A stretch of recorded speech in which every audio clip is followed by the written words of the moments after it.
It is time. It is the place. You have found utopia because this is where the superstar shares his most inner thoughts.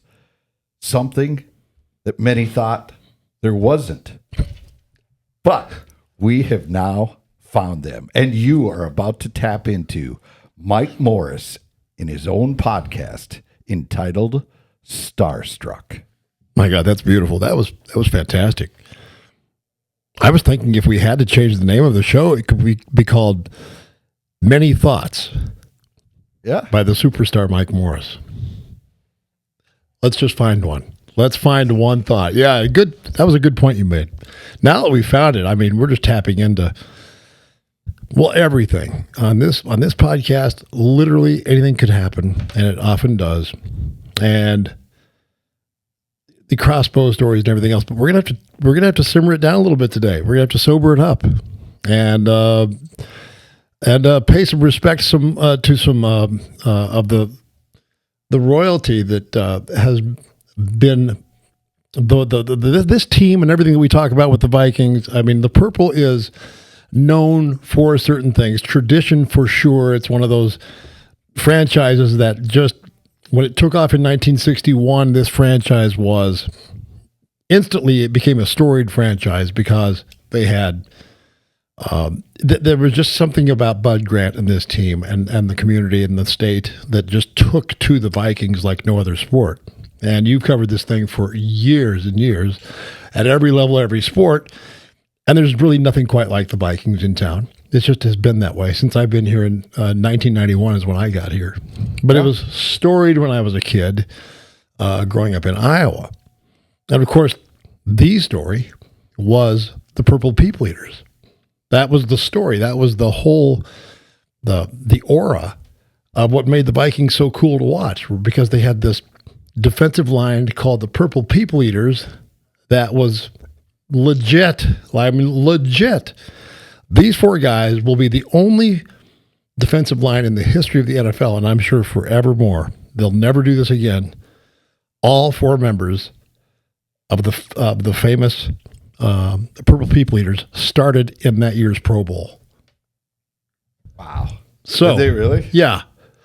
So, and why I'm on this subject is because we're going to talk, obviously, about Jim Marshall. In case you haven't found out yet, then you should know that the great Jim Marshall passed away, a member of the Purple People Eaters. Along with him, it was in order from right to left. It would be Jim Marshall, Alan Page, Gary Larson, and Carl Eller. And he was the first to pass on. And you know, it's an amazing story. It's an amazing story. 270 games, regular season games played. 19 consecutively. Yeah, that's a big word there. That's a big. That's what I forgot to add. Word. Consecutive starts. Didn't just like show up and playing games like somebody else I know. You would probably. I mean, I could just go on and on about this guy, but he started in 270 consecutive games as a defensive lineman for the Vikings. And he had 1 year with the Cleveland Browns before he got here.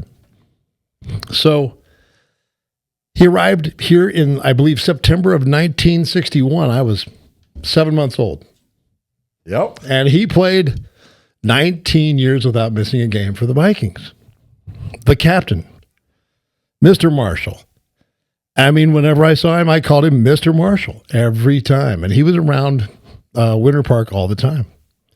He was one of those guys that put his nose in the door, and it was just instantly that face. He was very photogenic. You just knew who it was.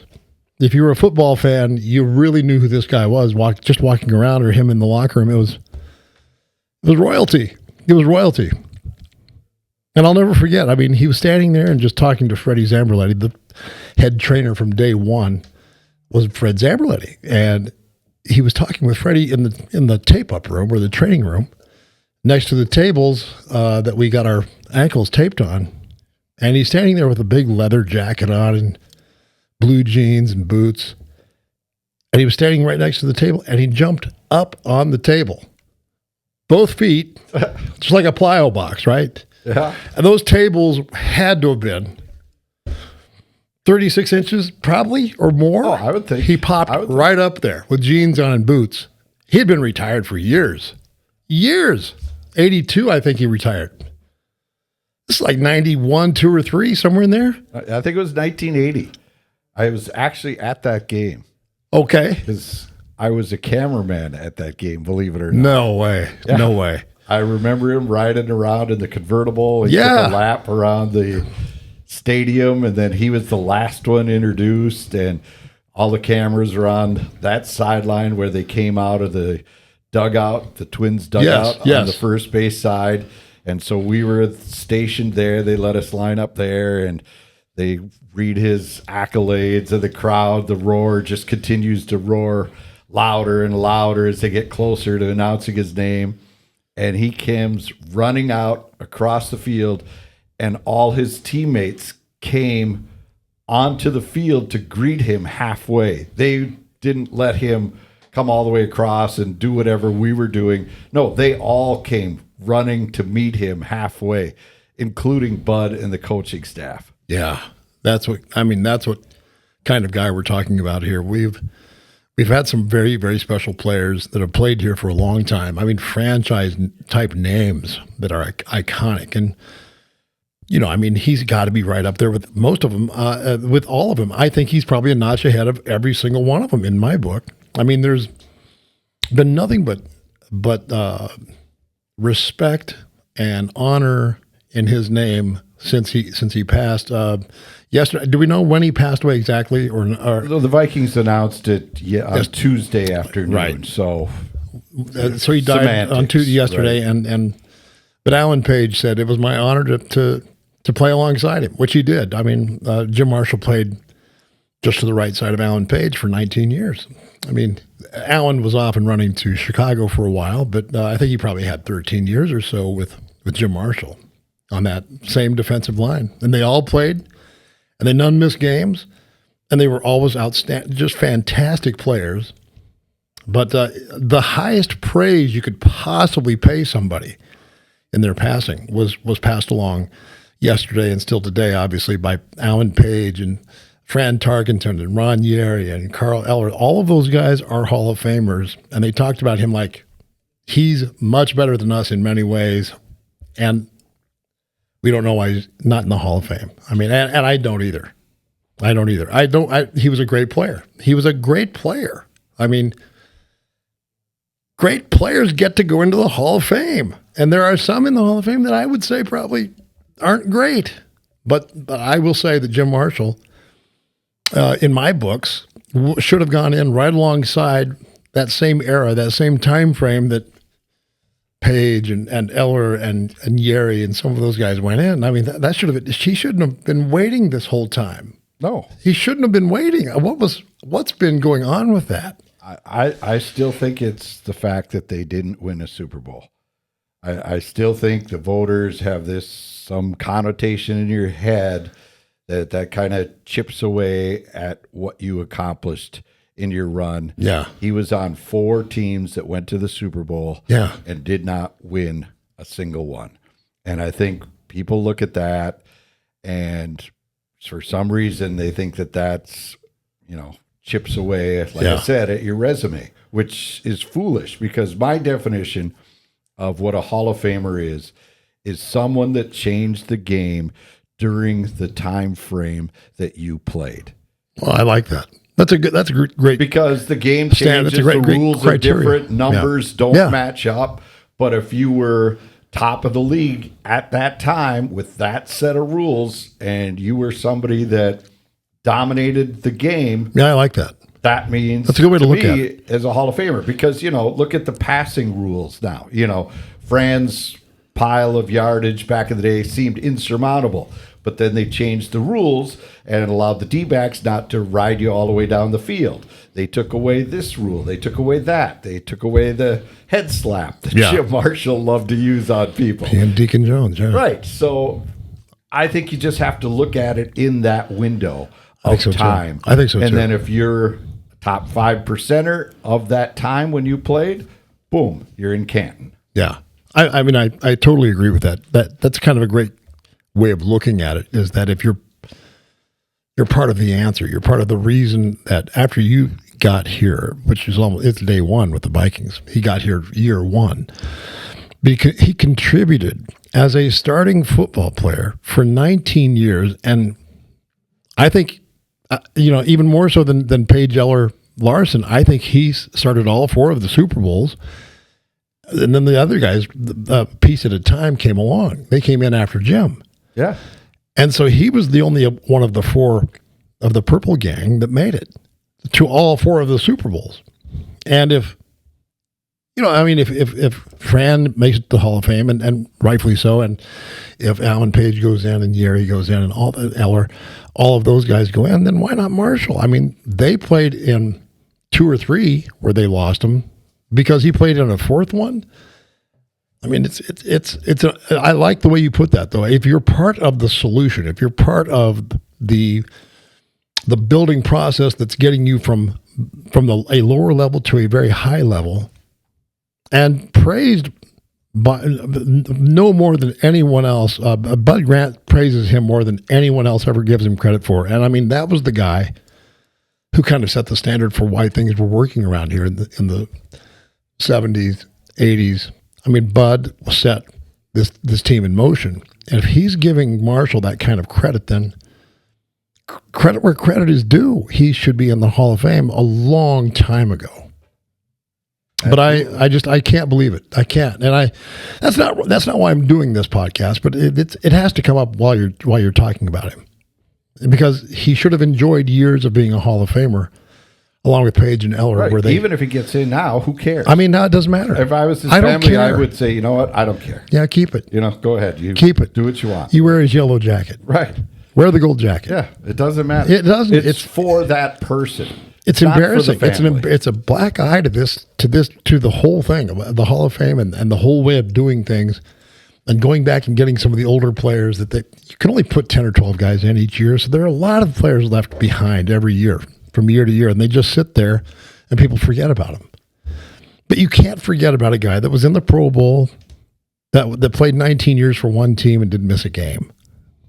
You can't overlook that. Cannot be an oversight. Just that alone, right? I mean, until it was passed by Favre, and then I think a punter has played more consecutive games.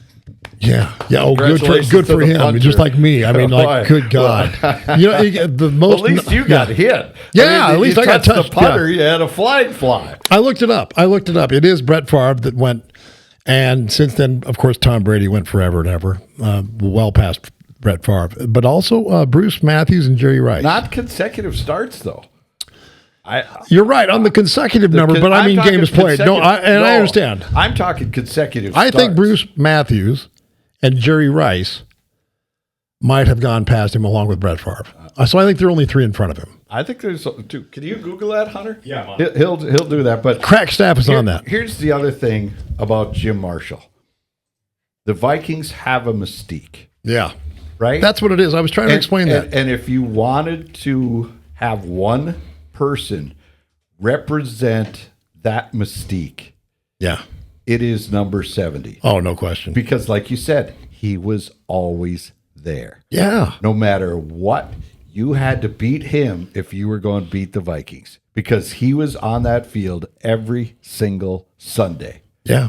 You're like, there he is. Some of the greatest people who have ever played here, some of the greatest coaches, obviously the greatest coach as we see it, couldn't have said more about him. And for years they've been saying that.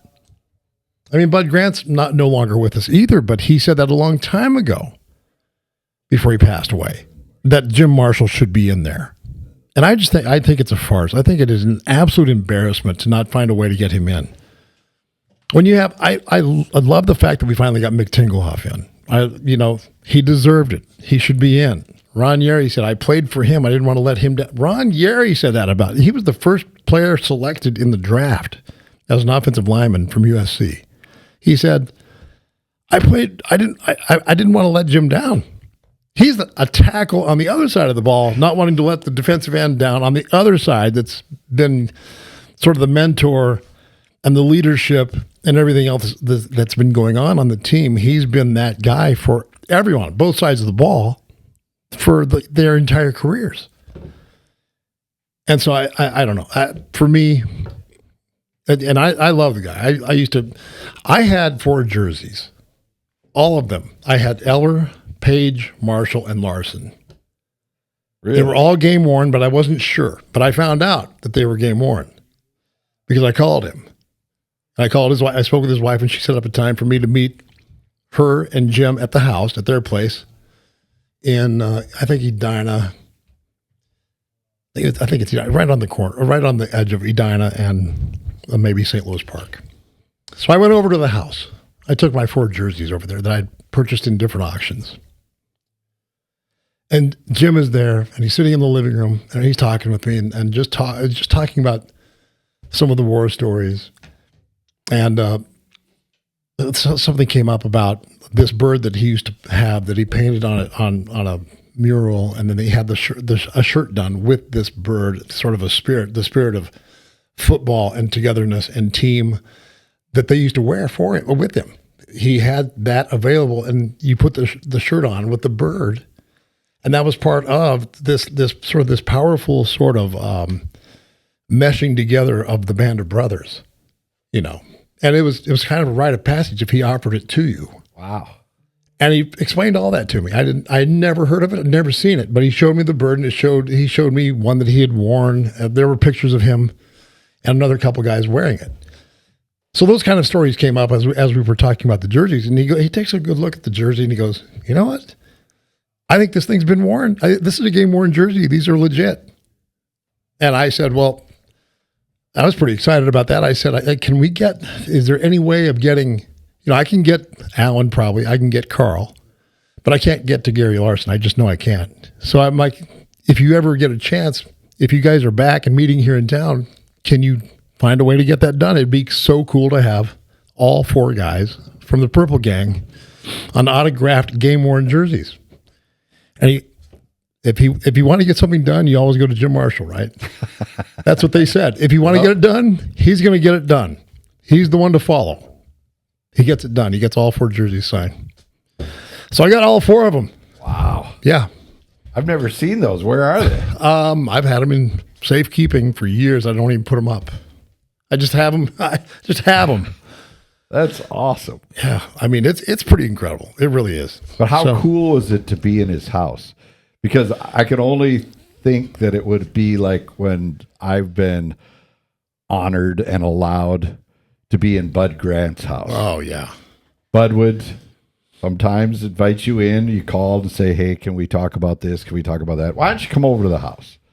I don't want to go. That's how you do it. I mean, how about that? What must you feel like when he invites you over? I mean, that's... Yeah, and you're sitting at the kitchen table that he has sat at since he was the head coach. I mean, he had the same house in Bloomington for decades. Yeah. I don't know when they moved into it, but I think he bought it when he became the head coach because it's just 5 minutes from the facility. I'm guessing very simple and just very... It's a Rambler. Yeah.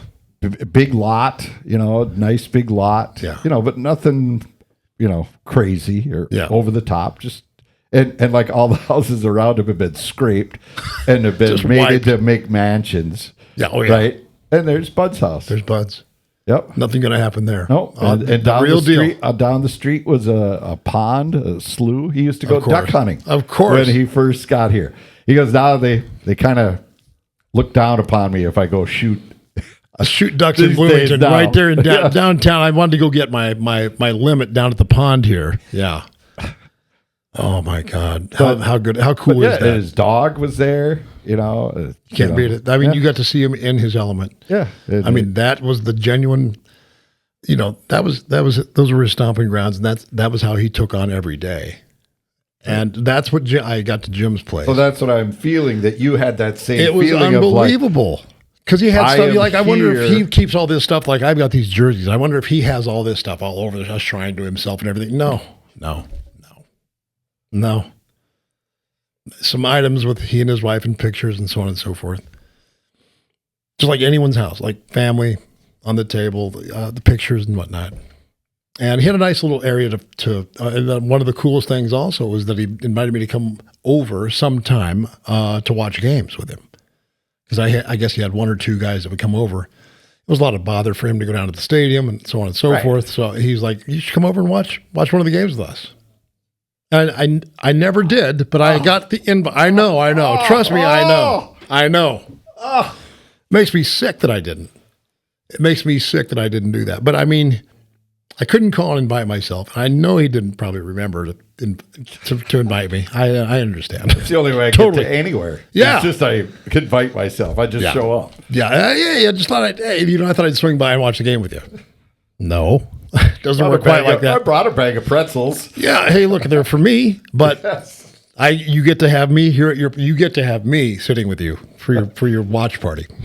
So it was pretty cool. We get the jerseys. I get the jerseys signed by his wife, and everyone's happy. I mean, I could not believe it. And the biggest thing about it is it's not getting the jerseys, but just having him get in his place. I mean, souvenirs and the signables and the collectibles. I don't even really get it, but it meant a lot to me to have those four guys in game worn jerseys. So I have that.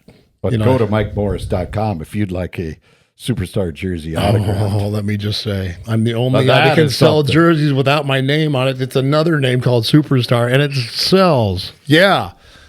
We don't want Morris on the back. We want Superstar. That'd be better. Right. Okay. I wish I'd worn that on my back when I was playing. Oh, think of those. Think of that payday. Money rolling in. Oh. Also, he hate me. Oh, yeah. You think he didn't? Oh, crap. Another thing I wanted to mention, I get to know him even a little bit better by being part of the Link, his charity that he and Oscar Reed founded. And I was the MC, I was master of ceremony a couple times, and I did all the speaking and introductions and so on and so forth for a couple years of the Link. And I thought that was fantastic that they offered it to me. So, and it's still going. It's still going, yeah. Yep. I just wanted to throw this in there. Here are the official numbers. Brett Favre is number one. Yep. On the list. These are consecutive starts. Consecutive starts, 297. Started September 27th, 1992, and it ended December 5th, 2010. Huh. Funny. I think that was as a Minnesota Viking. Yep. It was. It sure was. It did. It was. It ended as a Viking when he got drilled at TCF Bank Stadium. That's right. A terrible way to go. That was a great day until that happened. Yeah. And then Jim Marshall is number two. He is number two. At 270 consecutive starts, starting September 17th, 1961, and it concluded December 16th, 1979. Okay. So wow. The home game, I think, was the week before the final game of the season. Right.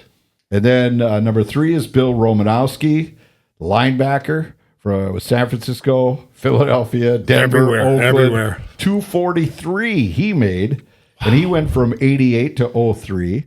Then number four, another Viking, Mick Tingelhoff. Wow. September 16th, 1962 to December 17th, 1978.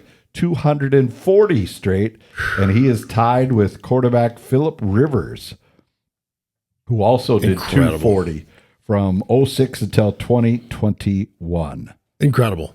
And then that Jeff Fiegels, the punter, I think I staffed him in New England. He's like 340 games, but I mean, it doesn't count. That's like attending a game. But they were counting up the most games played by a Minnesota Viking non-starter. Number one is Fred Cox. Number two is me. What an honor. Really? Yeah. Yeah. Wow. I didn't know that. Yeah. Oh, yeah. Well, hey, listen, I'm going to stand up for myself on that one. Yes. Yeah. So anyway, I survived long enough to at least get to that. Number two all time? At the time. Well, so I don't know what's happened since then. I don't think anybody's been around here that long. Maybe not. And it was consecutive too, by the way. I didn't miss a game when I played here. I didn't miss playing in a game. No one snapped here for a decade. No. I mean, DePaula may live that long. He may not. And he may not. And he may not. Yeah. Even Brett Favre didn't get to that number that beat Jim by starting consecutively with the same team. Was his number still with just the Vikings, or did that Cleveland year have games added to that? For who? Jim Marshall. Because you said he had... No, it started with the Vikings. That started with the Vikings. Yes. So did he play? How many games did he play with Cleveland? Because I know, listening to Paul Wiggin, that I don't know. I believe he played with Jim there. But it's just amazing to me that he played with Jim. And because he went to Cleveland first, right, from Ohio State. It just says for the consecutive starts, it's all Minnesota. It starts and ends here with the Vikings. Okay. And same with Tingelhoff. All the other guys had different teams. Like Favre went Green Bay, the Jets, and Minnesota. I thought he got hurt at New York, didn't he? I thought he did. I thought he did too. But he played through a lot of stuff. He didn't miss. I know he didn't miss. Yeah, okay. So, but did he get to the number that passed Jim with one team? With one team, I don't think it. No, I don't think so. No, because he's only ahead of a. Well, maybe I thought he was ahead enough to at least get. Oh yeah, he could have, because it's 297. So he played 2 years. No, I don't think he did. No, he did not get them all with the Packers. Well, he was 2 years here. Mm-hmm. So what's that? 16 games. 32. So already 32, and then a year at the Jets. Yeah, that's another 16. So he did not do it all. That's right. In Green Bay. Right. So Jim, right. If you want to take the longest tenure without missing a game with one team, he's the guy. Jim Marshall. Jim Marshall. And the other guys that I looked up must have been just games played, like Tom Brady, like Bruce Matthews, Jerry Rice. They've all got more games played. But anyway, I think it's very interesting. You know what? There's also a place where you could go to have consecutive successful trips to a store. Yeah. Successful trips to the store. That's the key. I mean, Ace is the place with the helpful hardware, folks. I mean, there's no doubt about it in my mind. You can stop off. They've got 4 different locations, one in Zumbrota and Farmington, Rosemount, and Egan. Stop off and talk to the Polichis. They're family owned by the Polichis. Ace Hardware are franchises that are owned by certain franchise owners of Ace Hardware. And the Polichis are the people that bring you this very podcast, Starstruck. So stop in there. You can stop in there consecutively in one day. You can start off with Zumbrota, then go to Farmington, down to Rosemount, and then Egan, consecutive stops, and pick up something a little different from each store, just to say you did it. But make sure you do, because you'll mess the job up. You'll screw everything up if you don't stop off and do it right, and they'll help you do the job right. That's Ace Hardware, 4 locations, Zumbrota, Farmington, Rosemount, Egan, the Polichis. Say hi. Let them know the superstar Mike Morris sent you down there, okay? Do it. You've been told. There you can go, but you need transportation, don't you? How about consecutive starts? When you walk out to the car, turn the key, and it starts. It starts. You can set a consecutive start record. You can. Driving this and there's automobile. A good chance you'll need to have a vehicle that will start. It has to turn on. You have to have a reliable vehicle that will actually turn on and go, or you don't get the start. So you probably Dodge of Burnsville would be a great place to go. Be an unbelievable choice. The other trash dumpsters that would sell you a car or try and finagle you into a deal for a car, I'm guessing you'll get in at one of those stops and it's not going to start. There goes the consecutive string right there. You don't do that if you go to a Dodge of Burnsville. They will take good care of you and take your trade in and put you in some new wheels, car, truck, new or used. It's all out there. So stop in there, say hi to Adam or Mark Saba, right there, Cliff Road, 35W in Burnsville. Let them know the superstar Mike Morris sent you. All right. We got to go, but I think we should continue these stories next week about Jim Marshall, because there's just too much to go. It's endless. All I'll say is that you have Ernie Banks, Mr. Cub. Jim Marshall is Mr. Viking. Heavy on the Mr. Like to just throw that in there. Heavy on the Mr. And I'll tell you what, if Bud Grant called him Mr. Marshall or the captain or captain, he has all my respect. And I know that when I talked to him, I could barely talk. I mean, I was just nervous to even be there at his place. But anyway, Jim Marshall, great guy, a member of the Purple People Eaters, passed away yesterday. Rest in peace. And we will talk to you again next week on the Starstruck podcast. And so for Jim Rich, myself, and the crack staff known as Hunter, we'll say goodbye until next week. Thank you.